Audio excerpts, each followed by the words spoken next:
Start by disconnecting the negative battery cable using an 8mm wrench.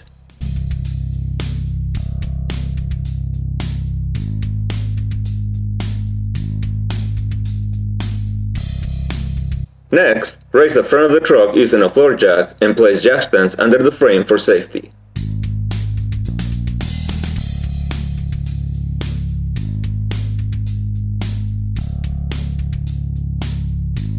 Next, disconnect the oil level sensor electrical connector shown on the image.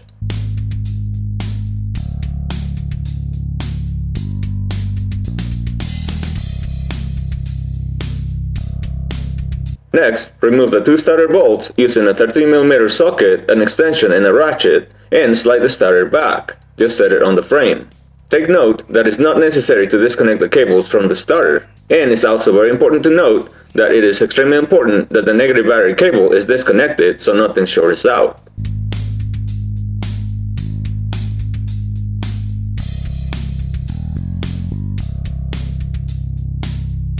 Once the starter is out of the way, you will be able to see the crankshaft position sensor. Proceed to disconnect the electrical connector and remove the retaining bolt using a 10mm wrench.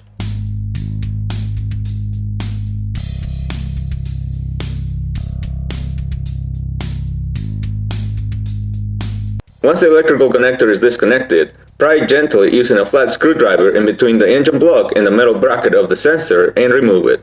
Next, apply a light coat of grease to the seal of the new sensor and install it on the vehicle. Once the new sensor has been installed, proceed to install the remaining items in the reverse order. Make sure that all the bolts and the battery cable are tightened properly.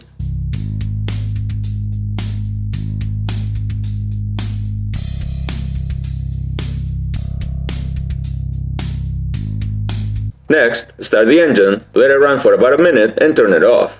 Lower the truck to the ground and take it for a test drive. If everything works normal, congratulate yourself for performing a successful repair and saving money at the same time.